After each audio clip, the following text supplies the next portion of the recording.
কলিজার টুকরা রাসূল পাক সাল্লাল্লাহু আলাইহি ওয়াসাল্লামের মেয়ে হযরতে ফাতেমা রাদিয়াল্লাহু তাআলা আনহার সঙ্গে সামাজিকভাবে চলার পথে এলাকার এক ইহুদি মেয়ের সম্পর্ক হয়ে গেল। হযরতে ফাতেমার সঙ্গে এলাকার এক ইহুদি মেয়ের সঙ্গে সম্পর্ক হয়ে গেল। এই সম্পর্ক, এই বন্ধুত্বের সম্পর্ক একদিন দুই দিনের না, চলতে চলতে কেউ বলেছেন 6 বছর, কেউ বলেছেন 12 বছর। দীর্ঘদিন পর্যন্ত হযরতে ফাতেমার সঙ্গে ওই মেয়েটার সম্পর্ক হয়ে গেল। এই মেয়েটা সারাদিন ফাতেমার কাছে বসে থাকে, তার চরিত্র সম্পর্কে জানতে জানতে মেয়েটা পাগল হয়ে গিয়েছে, কিন্তু মুসলমান হয় নাই। আস্তে আস্তে ইহুদির মেয়েটা বড় হতে লাগলো। একদিন বাবার কাছে গিয়েছে, বাবা ডাক দিয়ে বলেছেন, মেয়ে আমার মেয়ে, তোমার বয়স হয়েছে মা, আমি তোমাকে বিয়ে দিতে চাই, তুমি কি বিয়েতে রাজি? তোমাকে বিয়ে দিতে চাই। ইহুদির মেয়ে ডাক দিয়ে বলছে, আব্বা জান, আপনি আমার জন্য ছেলে ঠিক করেছেন বাবা, আমি কেমনে না করতে পারি? বাবা হিসাবে তো ভুল করবেন না। ইহুদি ডাক দিয়া বলছে, শোনো বাপ, এই এলাকার সবথেকে বড় ওই শিল্পপতির ছেলে, তাকে তোমার স্বামী হিসাবে, পাত্র হিসাবে আমি ঠিক করেছি, বলো না আমি কি তোমাকে বিয়ে দিতে পারি? মেয়ে ডাক দিয়ে বলছে, আব্বা জান, আপনি বিয়ে দিতে পারবেন কিনা আগামী কালকে আমি বলবো, আমি বিয়েতে রাজি। আগামী কালকে আপনাকে ফাইনাল ডিসিশন জানাইয়া দেব। এই কথা বলে মেয়েটা বাবার কাছ থেকে বিদায় নিয়ে সকাল বেলা উঠে হযরতে ফাতেমার কাছে পৌঁছে গিয়েছে।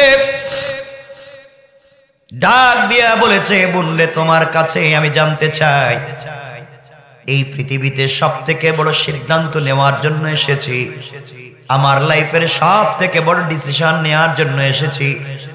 এই পৃথিবীতে তোমার চাইতে আমানতদার, বিশ্বস্ত, ভালো মানুষ কাউকে মনে করি না।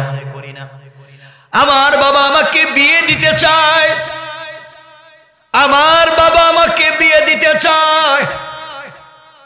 এই দেশের এক বিশ্বস্ত টাকাওয়ালা ইহুদির ছেলেকে আমার জন্য পাত্র নির্বাচন করেছে, আমাকে বিয়ে দিতে চায়। আমি জানতে চাই বিয়েতে রাজি হব কিনা। ফাতেমা বলছেন, বোনরে, এটা তোমার একান্ত পার্সোনাল ব্যাপার, তুমি ইহুদি, আমি মুসলিম, তোমার পার্সোনাল লাইফে আমি কিছু বলতে পারি না।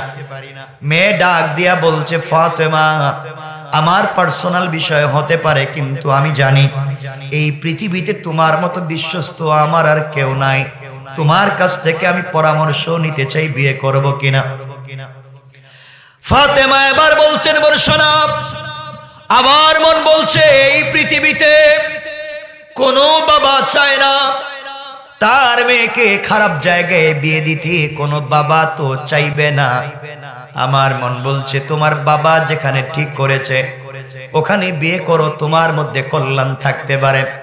ইহুদির মেয়েটা ফাতেমাকে জড়াইয়া ডাক দিয়া বলছে, ফাতেমা, তুমি যদি আমাকে বলো ওই বিয়েতে রাজি হয়ে যেতে পারি, তুমি বলেছো আমি বিয়েতে রাজি হয়ে যাব, সন্দেহ নাই, কিন্তু আমার একটা শর্ত আছে। ফাতেমা বললেন, বোনরে, আবার শর্ত কি? মেয়েটা ডাক দিয়া বলছে, ফাতেমা, আমি বিয়ে করব, শর্ত হলো তুমি যদি আমার বিয়েতে যাও। তুমি যদি আমার বিয়েতে যাও, আমি যখন নতুন বধূর মতো সেজে বসে থাকবো, ওই সময় যদি তুমি আমার পাশে বসে থাকো, আমাকে আশীর্বাদ করো। আমার মন বলছে এই পৃথিবীতে আসমানের নিচে তোমার মতো ভদ্র ভালো মানুষ আর হতে পারে না। তুমি যদি কাছে বসে থাকো, আমি সাপোর্ট পাবো, সহযোগিতা পাবো। আমার মন বলছে তোমার আশীর্বাদ থাকলে আমার কল্যাণ হবে। এবার ফাতেমা ডাক দিয়ে বলছেন, বোন শোনো, আমি যদি তোমার বিয়েতে যাই, আমি একজন মুসলিম, আমার বাবা একজন মুসলিম, দ্বীনের দাওয়াত দিয়ে যায়, আমি তোমার বিয়েতে গেলে আমার বাবাকে মানুষ গালি দিবে, সমালোচনা করবে, গীবত করবে, এই জন্য আমি বিয়েতে যেতে পারবো না। আর তোমার বিয়েতে যাদেরকে দাওয়াত করা হয়েছে বা হবে সবাই তো ইহুদির ছেলেমেয়েরা আসবে, আমি গেলে তোমাকে অনেকে খারাপ বলবে, এই জন্য যেতে পারবো না। এবার মেয়েটা ডাক দিয়ে বলছে, ফাতেমা তোমার কাছ থেকে আমি জানতে চাই সত্যি আমার বিয়েতে যাবে কিনা। ফাতেমা বলছেন, আমি মুসলিম, কেমনে তোমার বিয়েতে যেতে পারি? মেয়েটা ডাক দিয়ে বলছে, শোনো ফাতেমা, তুমি যদি আমার বিয়েতে না যাও পৃথিবী ধ্বংস হয়ে যেতে পারে। তোমাকে এতটুকুন আমি ভালোবাসি, আমি ইহুদি হতে পারি, তুমি মুসলিম হতে পারো, তোমাকে এতটুকুন বিশ্বস্ত মনে করি। তুমি যদি আমার বিয়েতে না যাও আমি মনে করব আমার বিয়েতে কোনো কল্যাণ নাই। এই জন্যই পৃথিবীতে তুমি না গেলে আমি ইন্তেকাল করতে পারি, কিন্তু এই পৃথিবীর কোনো ছেলেকে বিয়ে করব না। এবার ফাতেমা বিকি হয়ে গেলেন আর ডাক দিয়া বলছেন, বোন রে, এত যদি তুমি আমাকে বিশ্বাস করো চলে যাও, তোমাকে কথা দিলাম, যাও যাও, আমি তোমার বিয়েতে যাব, চিন্তা করো না। হযরতে ফাতেমার কথা শুনে মেয়েটা খুশি হয়ে গেল, কান্না থামিয়ে দিল। আস্তে করে বাবার কাছে গিয়ে বলছে, আব্বা জান, আপনি আমার জন্য যে ছেলে ঠিক করেছেন বাবা, ওই ছেলের কাছে আমাকে বিয়ে দিতে আমার আর কোনো আপত্তি রইল না। আপনি আমাকে বিয়ে দিতে পারেন, আমি বিয়ে করতে পারি, কোনো সমস্যা নাই। বাবা খুশি হয়ে ডাক দিয়ে বলছে, মেয়েরে, তুমি যদি খুশি হয়ে যাও আমার বাবারও খুশির শেষ নাই। এই পৃথিবীতে একমাত্র সন্তান তুমি আমার, কোটি কোটি টাকার মালিক আমি, সন্তানের বিয়ে দিব, সবকিছুর মালিক তুমি রে মা। এই দেশের সবগুলা টাকাওয়ালার ছেলে মেয়েকে আমি দাওয়াত করব। মেয়েটা ডাক দিয়ে বলছে, আব্বা জান, আমার কিন্তু একটা শর্ত আছে বাবা, আপনি আমাকে বিয়ে দিতে চান, এই বিয়েতে আমি রাজি, কিন্তু শর্ত হলো আমার বান্ধবী মুহাম্মদ ইবনে আব্দুল্লাহর মেয়েকে এই বিয়েতে আমি ইনভাইট করেছি, দাওয়াত করেছি, ওই মুসলিম মেয়েটা আমার বিয়েতে আসবে, এই শর্তে আমি বিয়েতে রাজি। এই কথা শুনে ইহুদির যেন পায়ের রক্ত মাথায় উঠে গিয়েছে। ডাক দিয়ে বলছে, ও আমার মেয়ে, তুমি কি বলেছো? মুহাম্মদ আমার জাত শত্রু, তার সঙ্গে আমার কোনো সম্পর্ক নাই, আমার ধর্মের বিরুদ্ধে চলে গিয়েছে, আমরা ইহুদি, তারা মুসলিম, কেমনে তার মেয়েকে তোমার বিয়েতে ইনভাইট করেছো, দাওয়াত করেছো? মারে, আমি ইহুদি ধর্মের দাওয়াত দেই, সে মুসলিম ধর্মের দাওয়াত দে, কোনোভাবেই তার সঙ্গে আমার মিলবে না। তার মেয়েকে যদি আমাদের বাড়িতে দাওয়াত করো আমার মুখে তো চুনকালি পড়বে, ইহুদিরা আমাকে নিয়ে সমালোচনা করবে, এই সমাজে মুখ দেখাতে পারবো না। তার মেয়েকে তুমি যদি দাওয়াত করে থাকো প্রয়োজনে তোমাকে বিয়াই দিব না, এরপরও মেয়েকে আসতে দিব না। মেয়েটা ডাক দিয়া বলছে, আব্বা জান, এই পৃথিবীতে ফাতেমাকে তো বিশ্বাস করি, এত আমানতদার মনে করি, এত ভদ্র মনে করি, আপনি যদি বলেন ফাতেমা আসলে আপনি আমাকে বিয়ে দিবেন না, ফাতেমা ছাড়া আমাকে বিয়ে করতে হবে, আমি আপনাকে জানাইয়া দিতে চাই আব্বা জান, এই পৃথিবী ধ্বংস হয়ে যেতে পারে, আমিও মরে যেতে পারি, কিন্তু ফাতেমা ছাড়া আমি কোনো ছেলেকে বিয়ে করব না। আল্লাহু আকবার, জোরে বলেন। কষ্ট হচ্ছে? আমার বন্ধুগণ, ইহুদি চিন্তায় পড়ে গেল, এই দেখি আমার মেয়ে বেঁকে বসেছে, যদি ফাতেমাকে ছাড়া মেয়েটা বিয়ে না করে আমি কি করব? সমাজে মুখ দেখাতে পারবো না, একটা মাত্র সন্তান, মানুষ কি বলবে মেয়েটাকে যদি বিয়ে দিতে না পারি? এবার ইহুদি কৌশল শুরু করে দিল, সিদ্ধান্ত নিল, কৌশল করে বলছে, মারে, তোমার কাছে ফাতেমা আসবে, তোমার বান্ধবী তোমার বিয়েতে আসবে, আমার কোনো আপত্তি নেই, সে আসতে পারে। কৌশল করে বলছে, আমারও একটা শর্ত আছে। ইহুদির মেয়ে বলছে, আব্বা জান, ফাতেমা যদি আমার বিয়েতে আসে আপনার শর্ত কি বলেন? ইহুদি ডাক দিয়ে বলছে, শোনো, ফাতেমা যদি তোমার বিয়েতে আসতে হয়, আমরা হলাম কোটিপতির ছেলে মেয়েরা, তোমার বিয়েতে যারা আসবে সবাই তো পয়সাওয়ালার ছেলে মেয়ে আসবে, নতুন সুন্দর জামা কাপড় পরে আসবে। মারে, মুহাম্মদ গরিব মানুষ, 3 বেলা 1 বেলা খাবার নাই, থাকবার মতো ঘর নাই, বসবার মতো জায়গা নাই। আমার মন বলছে তার মেয়েকে কোনোদিন নতুন জামা কাপড় দিতে পারে নাই। ফাতেমা যদি তোমার বিয়েতে আসে আর ছেঁড়া কাপড় পরে আসে, এর চাইতে লজ্জার কিছু হতে পারে না, এর চাইতে অন্যায়ের কিছু হতে পারে না। সুতরাং ফাতেমা, যদি তোমার বিয়েতে আসতে হয় অবশ্যই একটা নতুন জামা কাপড় পরে আসতে হবে। সুন্দর জামা পরে যদি আসতে পারে তোমার বিয়েতে আসতে পারবে। ইহুদির কথা হলো মোহাম্মদ গরিব মানুষ, 3 বেলা খেতে পারে না, আর তার মেয়েকে নতুন জামা কাপড় দিতে পারবে না, মেয়েটাও বিয়েতে আসতে পারবে না। এই কৌশল করলো ইহুদি। মেয়েটা দৌড়াইয়া ফাতেমার কাছে এসে ডাক দিয়া বলেছে, ফাতেমা, তুমি আমার বিয়েতে যাও, আমার বাবা চায় না তুমি আমার বিয়েতে যাও, কিন্তু একটা শর্তে বাবা রাজি হয়ে গিয়েছে। শর্ত হলো তুমি যদি আমার বিয়েতে একটা নতুন পোশাক পরে যেতে পারো তাহলেই তোমাকে বিয়েতে সেলাও করবে, যেতে পারবেন, নচেত যেতে পারবেন না। বলে দিয়েছে, বুনরে তোমার পায়ে ধরি, হাতে ধরি একটা নতুন জামার ব্যবস্থা করো। হযরতে ফাতেমা কান্নায় ভেঙে পড়লেন আর ডাক দিয়া বলছেন, ও বোন, ও আমার বান্ধবী, শোনো, আমি এমন এক বাবার ঘরে জন্ম নিয়েছি যেই ঘরে 3 বেলা 1 বেলা খাবার থাকে না, মাসের পর মাস চলে যায়, আমাদের ঘরের চুলে আগুন জ্বলে না। আমার বাবার শরীরেই তো কতটা তালি দেওয়া কাপড় পরে আছে, আমি কোথায় নতুন জামা পাবো? আর তোমার বিয়েতে যাব, জামাও পাবো না, তোমার বিয়েতেও আমি যেতে পারবো না, মাফ করে দাও। এবার ইহুদির মেয়ে ডাক দিয়া বলছে, ও ফাতেমা, তুমি না আমাকে বলেছো এই পৃথিবীতে তুমি একজনকে ভালোবাসো, তোমার সৃষ্টিকর্তা আল্লাহকে তুমি ভালোবাসো। আমাকে বলেছো তিনি আসমান জমিন সৃষ্টি করেছেন, তিনি তোমার আব্বাকে উহুদ পাহাড় পরিমাণ স্বর্ণ দিয়ে সম্পত্তি দিতে চাইলেন, তোমরা নিলা না। তোমার বাপকে নবী বানাইছেন, তুমি বলেছো আল্লাহর এত ক্ষমতা, যিনি সবকিছু নিজে নিজে বললেই হয়ে যায়, ইচ্ছা করলেই হয়ে যায়। তুমি বলেছো তুমি সেই আল্লাহর প্রেমে পড়েছো, সেই আল্লাহকে তুমি ভালোবাসো। সারাদিন না দেখে তার কদমে সেজদা করো, সারাদিন না দেখে রোজা রাখো, সারা রাত তার কদমে সেজদায় পড়ো, তাহাজ্জুদের নামাজ পড়ো। আমাকে এই কথাগুলো তুমি অনেকবার বলেছো ফাতেমা। এবার তোমার কাছে আমি জানতে চাই, যে আল্লাহ আসমান তৈরি করেছে, যে আল্লাহ জমিন তৈরি করেছে, ফাতেমা, সে আল্লাহ কি তোমাকে একটা পোশাক দিতে পারবে না? তুমি বলেছো আল্লাহর কাছে বললে আল্লাহ কোনোদিন না দেয় না। তুমি আমাকে বলেছো সেজদায় গিয়ে বললে সব পাওয়া যায়। তুমি আমাকে বলেছো আল্লাহকে তো ভালোবেসে ফেলেছো, নামাজে গিয়ে সূরা ফাতিহা তিলাওয়াত করলে প্রত্যেকটা আয়াতের শেষে আল্লাহ তোমার কথার জবাব দেয়। এত ভালোবেসে ফেলেছো যে আল্লাহকে, এই ভালোবাসার বিনিময়ে যে আল্লাহ এত কিছুর মালিক, এত ক্ষমতার মালিক, আল্লাহ কি তোমাকে একটা কাপড় দিতে পারে না? আমার মন বলছে ফাতেমা, তুমি যে ভদ্র আর ভালো মানুষ, তোমার সঙ্গে তার যে সম্পর্ক বললে মনে হয় ফিরাইয়া দিবে না। এই কথা শুনে ফাতেমা চোখের পানি ছেড়ে দিলেন, আল্লাহকে ডাক দিয়া বলেছেন, আল্লাহ,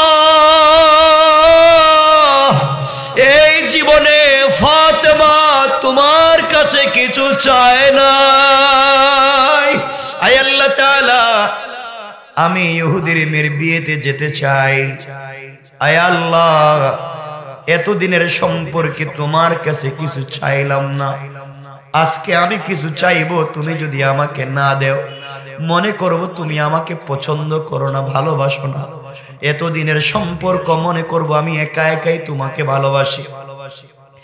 এই কথা বলে ইহুদির মেয়েকে জড়াইয়া ধরলেন আর ডাক দিয়া বলছেন, মেরে তুমি চলে যাও, আমি কথা দিলাম বোন, ইনশাআল্লাহ তোমার বিয়েতে যাব এবং এই পৃথিবীর সব থেকে দামি কাপড় পরে যাব।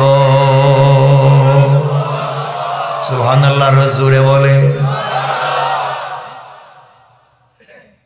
মেয়েটা তার বাবার কাছে চলে গিয়েছে, বাবাকে ডাক দিয়া বলেছে, আব্বাজান, আমার বিয়েতে মুহাম্মদ ইবনে আব্দুল্লাহর মেয়ে আসবে, নতুন জামা পরে আসবে, আমাকে কথা দিয়েছে। ইহুদি মনে মনে হাসে, কেমনে আসবে, ঘরে খাবার নাই, নতুন জামা কোথায় পাবে, পয়সাও নাই। দেখি তো কাপড়ও পাবে না, আসতেও পারবে না। আমার বন্ধুগণ, সময় কমে গিয়েছে। এক পর্যায়ে ধরেন আগামী কালকে বিয়ে। কোন দিন? মাঝখানের এগুলা বাদ দিয়ে দিলাম, মানে দাওয়াত করা, কাপড় চোপড় কিনা, এগুলা হাবিজাবি সব বাদ, ডাইরেক্ট আগামী কালকে বিয়ে। কষ্ট হচ্ছে আপনাদের? কারণ রাত্র তো 12টার কাছাকাছি যাইতেছে, এই জন্য লম্বা করতে চাই না, আমি সংক্ষেপ করে দিতেছি, কারণ আপনাদের অসুবিধা হইতে পারে, আমি কষ্ট দিতে চাই না। অসুবিধা হচ্ছে? একটু হাত তুলে দেখান কার কার অসুবিধা হইতাছে।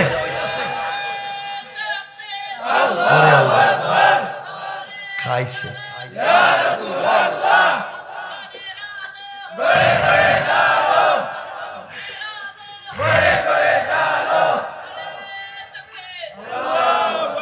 আপনাদের হাত মনে রেডি থাকে না, কিছু কইলে কোক না, বুঝলে বুঝিয়ে, না বুঝলেন এটা তো আছেই, এটা তো দিয়ে দিলাম। যাক, আল্লাহ আমাদেরকে কবুল করে, বলেন আমিন। আরো জোরে বলেন আমিন। কষ্ট হচ্ছে না তো? আমরা লম্বা করবো না কিন্তু। খুব খুশি হয়েছি, মাশাআল্লাহ। আমার যাওয়া লাগবে ঢাকা পারোই আরো বহুত দূরে, ভালোবাসায় আসছি তো। আর ওই যে আরেকটা ভাই আছে, আমার চলে যায় আমার এখানে বাসায়, মসজিদে চলে গেছে। যাইবেন না আপনি? কলাম যাইতাম না, বসে থাকছে আমার রুমে, এখানে আছে তো কই। হ্যাঁ, যাই হোক আমার বন্ধুগণ, এক পর্যায়ে আগামীকালকে বিয়ে। মেয়েটা সন্ধ্যার সময় ফাতেমাকে এসে বলছে, বোন কালকে না আমার বিয়ে, কাপড় আছে পাইছো? ফাতেমা বলছেন, বোন আমি তো ভুলে গেছি, কালকে বিয়ে, আমি তো কাপড়ের কোনো ব্যবস্থা করতে পারি নাই। আচ্ছা যাও, আমার বিশ্বাস আছে একটা রাত্র এখনো বাকি আছে, আমার মনে বলছে আল্লাহ আমাকে ফিরাইয়া দিবে না। সুবহানাল্লাহ বলেন। মেয়েটা চলে গিয়েছে, রাত্র গভীর হয়ে গিয়েছে। হযরতে ফাতেমা গভীর রাত্রে মুসল্লাটা বিছাইয়া সিজদায় পড়ে কাঁদতেছে, হাউমাউ করে কাঁদতেছে। আল্লাহ, আমার যে কেউ নাই পৃথিবীতে, কার কাছে, আমার একটা ভাই নাই যে গিয়ে বলবো আমার একটা কাপড় কিনে দিস ভাই। বাপও গরিব মানুষ, সারাদিন দিনের দাওয়াত নিয়ে থাকেন, মানুষ পিটায়, মারে, গালি দেয়, কত কষ্টে থাকেন আমার বাবা। জীবনে একটা দিন সহযোগিতা করতে পারলাম না, আমার একটা ভাই থাকলে তো বাবার সঙ্গে দিতে পারতাম। আল্লাহ, 3 বেলা 1 বেলা খাবার থাকে না, মাসের পর মাস চুলায় আগুন জ্বলে না, কত ঈদ যায়, জীবনে একটা নতুন জামাও পরছি না। আল্লাহ, জীবনে তোমার কাছে কিছু বলছি, আজকে আমি ফাতেমা তোমার কাছে একটা জিনিস চাইতে চাই, যদি তুমি না দেও বুঝবো আমাকে তুমি ভালোবাসো না। এই কথা বলে ফাতেমা সিজদায় পড়ে গেলেন। সিজদায় গিয়ে চোখের পানি ছেড়ে ডাক দিয়া বলেছেন, আল্লাহ,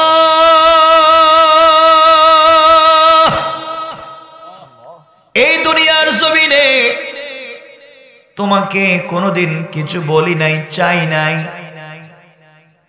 আজ তোমার কাছে আমি একটা জিনিসের আবদার করব। এটা আমার চাহিদা পূরণের জন্য না, সৌন্দর্য বাড়াবার জন্য না, এটাও যেন দ্বীনের দাওয়াতের কাজে আমার বাবা কলিজা টুকরা হাবিব দ্বীনের দাওয়াত নিয়ে যায়, আমি মেয়ে হওয়ার কারণে দিতে পারি না। আয় আল্লাহ তাআলা, আজ তোমার কাছে আমি একটা কাপড়ের আবদার করলাম, এই কাপড় পরে আমি ইহুদির মেয়ের বিয়ে বাড়িতে যেতে চাই। আয় আল্লাহ তাআলা, এটা সৌন্দর্য বাড়াবার জন্য না, আমাকে আকর্ষণীয় দেখাবার জন্য না, তুমি একটা কাপড় আমাকে দান করবা, ওই কাপড় পরে ইহুদির মেয়ের বিয়ে বাড়িতে যেতে চাই। আর আমার কাপড়ের দিকে তাকাইয়া ওই বিয়ে বাড়িতে যত মহিলারা আসবে সবাই যেন কালিমা পড়ে মুসলমান হয়ে যায়।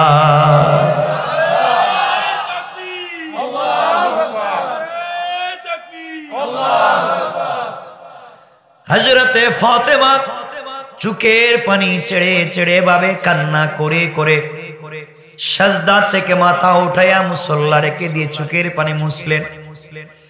চোখের পানি গুলা মুছে হঠাৎ করে তার নাকের মধ্যে আলাদা একটা সুঘ্রাণ লাগতে শুরু করলো। তাকাইয়া দেখে ঘরের কর্নারে কে যেন দুইটা কাপড়ের প্যাকেট রেখে গিয়েছে। ফাতেমা আশ্চর্য হয়ে গেলেন। ঘরের দরজা দেখি লাগানো, কে ঢুকলো, কে রেখে গেল? কাপড়ের প্যাকেট গুলা হাতে নিলেন, দৌড়াইয়া কলিজার টুকরা বাবার কাছে গিয়েছেন। বাবাকে জড়াইয়া বলছেন, আব্বাজান, লার কাছে কান্না করে কাপড়ের কথা বলছি, ঘরের দরজা লাগানো ছিল, কুত থেকে কে কাপড় রেখে গেছে আমি জানি না। নবীজি কাপড়ের প্যাকেট গুলা হাতে নিলেন, ফাতেমা নিজের রুমে চলে গেলেন। আমার রাসূল কাপড়ের প্যাকেট গুলা খুললেন, খুলে দেখে এক প্যাকেটের ভিতরে একটা সালোয়ার, একটা কামিজ, আর একটা প্যাকেটের ভিতরে একটা ওড়না। নবীজি বুঝতে পারলেন দুনিয়ার কোনো পোশাক হতে পারে না, কারণ জান্নাতি মহিলাদের পোশাক হবে তিনটা, সালোয়ার, কামিজ আর ওড়না। কে রে কাপড়টা রেখে গেল? ডিজাইনের সঙ্গে মিলে না, স্টোন দিয়া ডিজাইন করা, পাথর দিয়া, আর ওড়নার মধ্যে গ্লাস দিয়া ডিজাইন করা। জান্নাতি মহিলাদের পোশাকের দাম কত হবে বলতে পারবো না, সময় নাই। ওড়নার দাম কত হবে বলতে পারবো না, সময় নাই। মহিলারা ওড়নার মধ্যে জান্নাতে স্টোন দিয়া, পাথর দিয়া যে ডিজাইন করবে, আল্লাহর রাসূল বলেছেন আরশ কুরসি লৌহ কলম জান্নাত জাহান্নাম যা আছে সব বিক্রি করে দিল। জান্নাতি মহিলার পাথর, জান্নাতি মহিলার ওড়নার মধ্যে যে পাথর আছে, ওই একটা পাথরের দাম পর্যন্ত হবে না। আমার নবীজি কাপড়গুলো হাতে নিয়ে চিন্তায় পড়ে গেলেন, কে দিয়ে গেল, কোথা থেকে দিয়ে গেল। এমন সময়ে জিবরিল আমিন হাজির হয়ে গেলেন। সালাম দিয়ে জিজ্ঞাসা, সালাম দিয়ে বলছেন, ইয়া রাসূলুল্লাহি, ও হাবিবুল্লাহ, আপনি কাঁদবেন না। আপনার মেয়ে আপনার ঘরে থেকে খেয়ে না খেয়ে, ভাঙ্গা ঘরে থেকে আল্লাহর সঙ্গে এমন সম্পর্ক করেছে, আর আল্লাহর কাছে কান্নাকাটি করে একটা কাপড়ের আবদার করেছে। আর আল্লাহ তাআলা আমি জিবরাইলকে দিয়া জান্নাতুল ফিরদাউস থেকে কাপড় পাঠাইয়া দিয়েছে।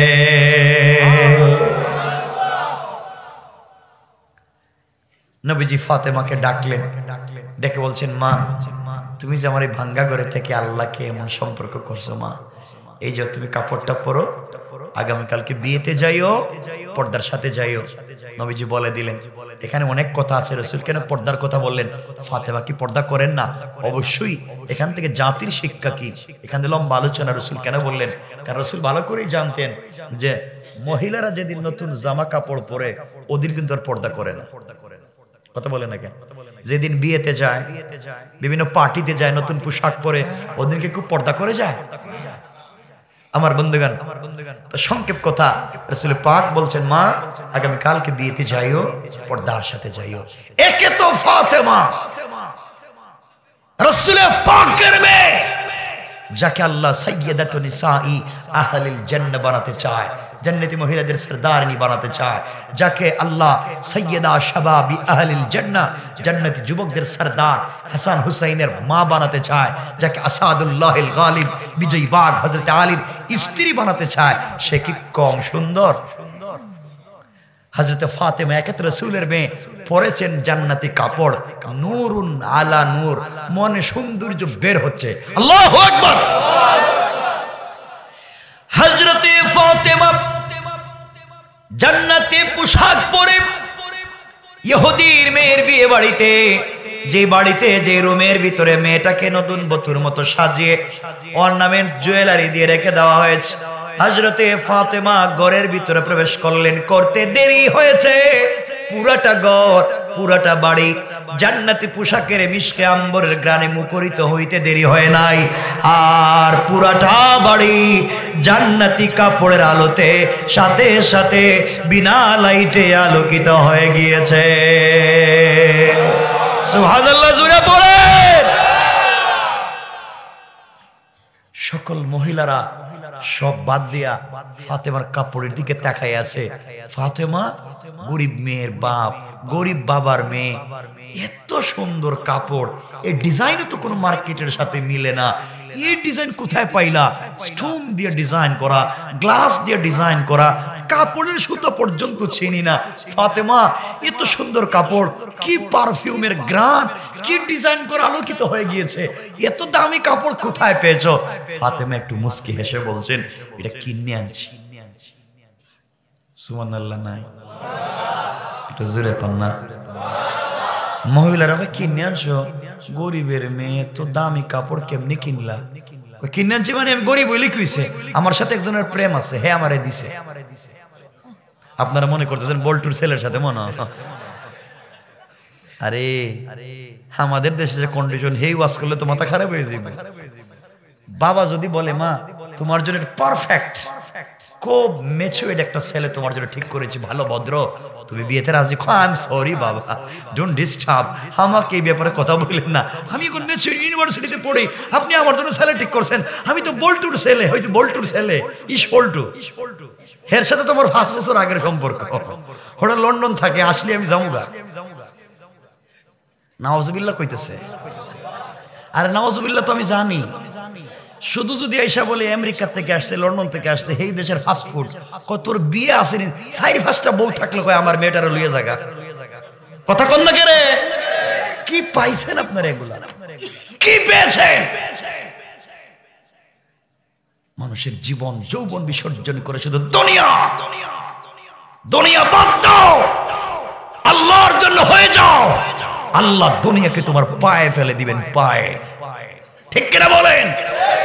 দুনিয়া দুনিয়া দুনিয়া, এই দুনিয়ায় দেখেছি কোথাও শান্তি নাই, মজা কোন জায়গায় নাই, মজা একমাত্র আল্লাহর কদমে সেজদায়।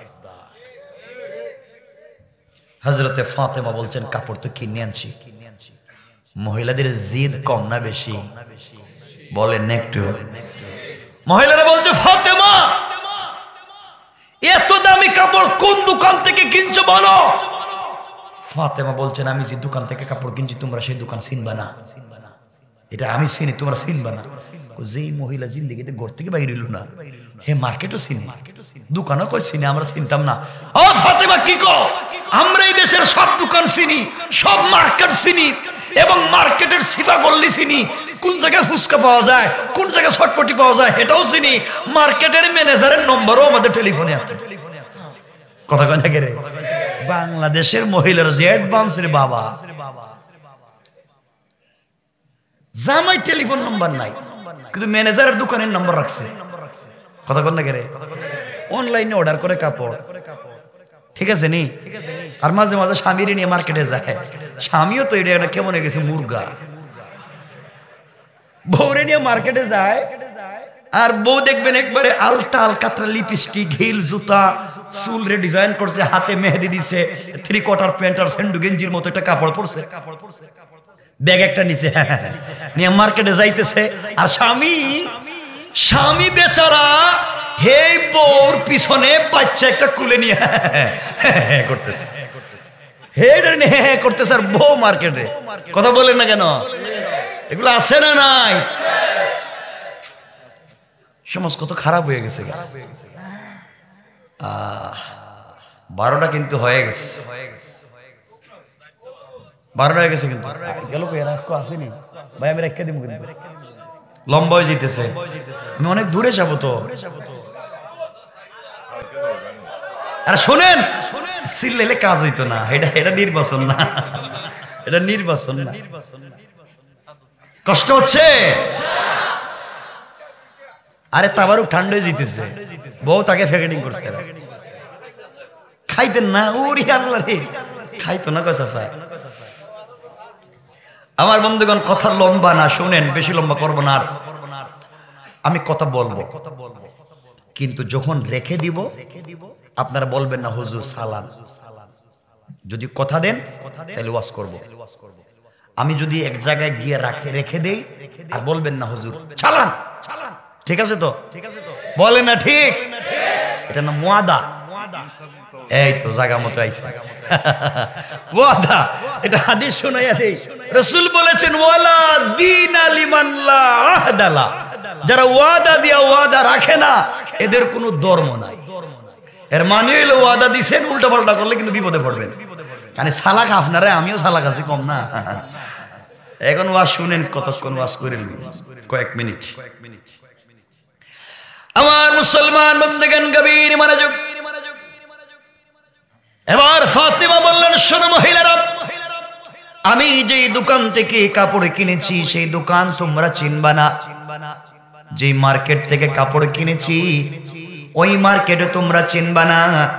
যেই মার্কেটে গিয়েছি ওই মার্কেটের যে রাস্তা আছে সেই রাস্তাও তোমরা চিনবা না। আর তোমরা মার্কেটে গেলা কি, তোমরা যে কাপড় কিনবা তোমাদের বাপ দাদা 14 গোষ্ঠীর সম্পত্তি যদি বিক্রি করো, আমার কাপড়ের একটা পাথরের দামও হবে না। মহিলাদের তো জিদ বেড়ে গেছে গা, গরিবের মেয়ে আমাদেরকে থ্রেট দেয়, সম্পত্তি বিক্রি করলেও কাপড়ের দাম হইতো না। কয় কি ও ফাতেমা, দরকার হইলে বাপ দাদার সম্পত্তি বিক্রি করব, স্বামীর সম্পত্তি বিক্রি করব, দরকার হইলে কিডনি বিক্রি করব, এরপরে একটা আইফোন 15 কিনবো। কি কয়? ঠিক কয়, এরপরে আইফোন দরকার একটা 15। ফাতেমা বলছেন সব বিক্রি করে দাও, তোমরা নিজেরাই বিক্রি হয়ে যাও, কিন্তু এই কাপড় কেনার তৌফিক তোমাদের নাই। কি বলেন? মহিলাদের কি রাগ উঠতেছে না? মহিলারা বলতেছে, যার বিয়ে হইতো হে দাঁড়াইছে, যার বিয়ে হওয়ার কত ওই মেয়ে দাঁড়ায় তার বাপরিকে বলছে, আব্বা আমি আজকে ছেলের বিয়ে করতাম না। ও কেন? আমার এত টাকা খরচ করতামই না। যেই মেয়ের বিয়েতে আসতে দিলেন না, হে যে কাপড় পরছে আর আমি যে কাপড় পরছি, মনে হইতেছে আমার কাপড় দিয়ে তার জুতা মুজা মুসবার মতো কাপড় না। আল্লাহু আকবার বললেন না? আমি বিয়াই করতাম না যদি ফাতেমার মতো কাপড় আমার আইনা না দেন। বাপ কই পাই তুই কাপড়? সুবহানাল্লাহ বললেন না? বাপ কি পাওয়ার ব্যবস্থা আছে? এটা দিয়েছেন কে? আওয়াজ করে বলেন কে? ইহুদিও চিন্তা করে, মা ঠিকই তো, সারা ঘর আলোকিত হয়ে গেছে, গ্রানে ভরে গেছে, এই কাপড় কই পাওয়া যাবে? কই পাওয়া যাবে জানি না, এটা লাগবে। ইহুদি বলতেছে, মা ফাতেমাকে জিজ্ঞেস কর, যেখানে কাপড়টা পাওয়া যায়, যেভাবে পাওয়া যায়, যেভাবে আনা যায়, তুই সেটা কর, আমার আপত্তি নাই, এরপরে আন। বাকি যে মহিলারা আসছিল বিয়াতে, হেরা কয় আমরাও আজকে এই বিয়ে থেকে যাইতাম না, বিয়েতে কিছু খাইতাম না, আমাদের স্বামী গেল কই, বাপ দাদা গেল কই, এই কাপড় তোমরা আইনা দাও। ঘটনা কি, এখন তো পুরো বাড়িতে উল্টা পাল্টা কাম লেগে গেছে গা, সবাই এই কাপড় চায়, চাইলে কি আর পাওয়া যায়? কথা বলেন না কেন? পাওয়া যায়।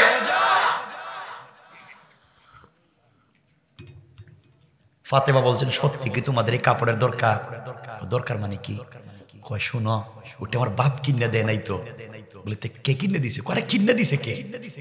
আমার সাথে একজনের সম্পর্ক আছে বলছি না, খুব ভালো প্রেম, ওর কাছে বলছিলাম, কাপড় তো দিছে দিছে, আমারে বলছে যে মার্কেট থেকে কাপড় দিছে না, আমি যদি তার সাথে ভালো সম্পর্ক রাখি মার্কেট শুদ্ধ আমারে দিয়ে দিব। সুবহানাল্লাহ বললেন না? জোরে বলেন না? মহিলারা কই এই লোকের সাথে তো আমাদের সম্পর্কের দরকার আছে। ফাতেমা কো তোমাদের দরকার, মহিলারা না যেদিকে পয়সা দেখে, দেখবেন একজনের সাথে 5 বছরের সম্পর্ক, আর এই সুরায় সম্পর্ক কইরা যা টাকা পয়সা ইনকাম করছে এই মহিলারে দিয়ে দিছে, এই মেয়ের পিছনে সব খরচ করছে, আর মেয়েটা ঘুম থেকে উঠা আরেক ছেলের হাত ধরে গেছে আমেরিকায়। আছে না নাই? ঘটনা এটাই তো চলতেছে। ফাতেমা বলছেন, সত্যি কি তোমরা ওই লোকটার সাথে সম্পর্ক করতে চাও? অবশ্যই এই লোকটারই আমাদের পাওয়ার দরকার। ফাতেমা বললেন, তোমরা তো পাইবা না, ও তো যে কারোর সাথে সম্পর্ক করে না, ওই সম্পর্ক করতে যা করা লাগে, দরকার যদি হয় তোমার মতো আমাদেরকে পরিবর্তন করা লাগে, আমরা সব করতে রাজি, এরপরে এই লোকের সাথে সম্পর্ক লাগবে। সুবহানাল্লাহ তো আসতে বললেন। মহিলারা বলতেছে, ফাতেমা বলো না কোন মার্কেট থেকে কাপড় কিনছো? এবার ফাতেমা বললেন, শোনো, যেই দোকান থেকে কাপড় এনেছি এই দোকানের নাম হলো জান্নাতুল ফিরদাউস। যেই মার্কেট থেকে কাপড় এনেছি ওই মার্কেটের নাম জান্নাত।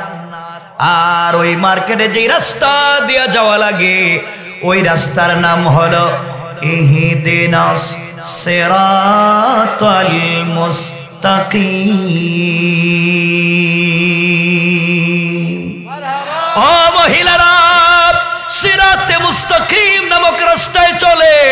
সামনে গেলে জান্নাত নামক মার্কেট পাইবা, ওই মার্কেটে গেলে পরে জান্নাতুল ফিরদাউস নামক দোকান পাইবা, ওই দোকানে গেলে পরে মালিককে পাইবা, ওখানে গেলে পরে আমার চাইতে আরো দামি দামি কাপড় পাইবা। মহিলারা চিন্তা করে এই মার্কেটের নাম তো জীবনে শুনলাম না, জান্নাত মার্কেটের নাম, জান্নাতুল ফিরদৌস দোকানের নাম। আমাদের মার্কেটের নাম সলিমউদ্দিনের দোকান, সলিমউদ্দিনের মার্কেট আর খলিমউদ্দিনের দোকান। জান্নাতুল ফিরদৌস আমাদের রাস্তার নাম হলো গ্রামের পূর্বের রাস্তা, আর হে কইতাছে সিরাতে মুস্তাকিমের রাস্তা। তো চিনলামই না শুনলামই না। মহিলারা বলতেছে ফাতেমা বইলা দইটা কেমনে যাওয়া যায়? ফাতেমা বললেন এই রাস্তা দিয়ে চাইলে যাইতে পারবে না, এই রাস্তা দিয়ে যে কেউ চলতে পারে না। এটা সিকিউর রাস্তা, ভিআইপি রাস্তা, এটা লিমিটেড রাস্তা, যে কেউ চাইলে যাইতে পারবে না। এই রাস্তা দিয়ে চলতে গেলে একটা আইডি কার্ড লাগবে, পরিচয় পত্র লাগবে। শুধু পরিচয় পত্র থাকলেই হবে না, ওই পরিচয় পত্রে একটা পিন নাম্বার আছে, ওই পিন নাম্বার মনে রাখতেইব। পিন নাম্বারটা তোমাকে জিজ্ঞাসা করতে পারে, পিন নাম্বার যদি মনে না থাকে কাজ হবে না। আপনার এটিএম কার্ড আছে, বুথে গেলেন পিন নাম্বার মনে নাই, পয়সা তুলতে পারবেন? ফাতেমা বলছেন শুধু আইডি কার্ড থাকলে হবে না, পিন নাম্বার মনে রাখা লাগবে। তোমরা এখন আমাকে বলো আইডি কার্ড তোমরা কি নিতে চাও, পিন নাম্বার কি তোমরা নিতে চাও? মহিলারা বলে আমাদের দিতে হবে কি, এইটা কও, সব নিতে চাই। সুবহানাল্লাহ বললেন না? ফাতেমা বললেন এই যে আইডি কার্ডের কথা বলছি, এটা বিতরণ যিনি করেন, পিন নাম্বার যিনি বিতরণ করেন, তিনি তো আমার আব্বা। সুবহানাল্লাহ বললেন না? আমার আব্বা তো এই কামটাই করে, সারাদিন তো এই আইডি কার্ডে বিতরণ করে, এই পিন নাম্বারে বিতরণ করে। তোদের বাপ দাদারা আমার বাপরে দেখতে পারো না, তোমরা মারো, গালি দো, কাটো, কত কিছু করো, আমার বাপ তো আর কিছু করে না, এই কামটাই করে। তোমরা এখন মানো না। সব মহিলারা বলছে ফাতেমা আমরা এতদিন বুঝতে পারি নাই, তুমি এমন লোকের সাথে এই আইডি কার্ড তোমার বাপ দিছে, আর এমন লোকের সাথে সম্পর্ক করছো, সব তোমারে দিয়ে দিছে। আমরাও এই আইডি কার্ড নিয়া, এই পিন নাম্বার মনে কইরা এই জায়গায় যাইতে চাই। ফাতেমা বললেন তাহলে শোনো, ওই আইডি কার্ডের নাম, পরিচয় পত্রের নাম হলো ইসলাম, আর পিন নাম্বার হলো লা ইলাহা ইল্লাল্লাহ মুহাম্মাদুর রাসূলুল্লাহ।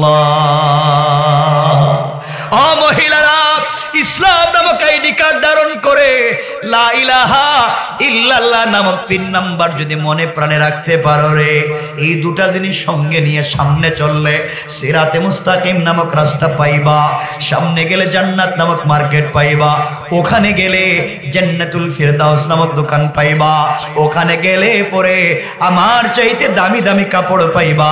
মালিক যদি খুশি হয়ে যায়, এমন মার্কেটের মতো 8টা 10টা মার্কেট তোমাকে দিতে পারে। সুবহানাল্লাহ বলেন। মহিলারা বলছে ফাতেমা আর দেরি করা যায় না, আর দেরি করতে চাই না রে, আমরা ওখানে যেতে চাই, ওই মালিকের সঙ্গে সম্পর্ক করতে চাই, আর দেরি করা যায় না। এই কথা বলে কেউ বলেছেন 300 জন, কেউ বলেছেন 352 জন, কেউ বলেছেন 400 জন, কেউ বললেন 472 জন, একসাথে 400 450 মহিলা ফাতেমাকে ডাক দিয়ে বলছে দেরি করা যায় না, তুমি আমাদেরকে পথের কথা বলে দাও। এই কথা বলে একসাথে প্রায় 450 জন মহিলা কালিমা পড়ে মুসলমান হয়ে যায়।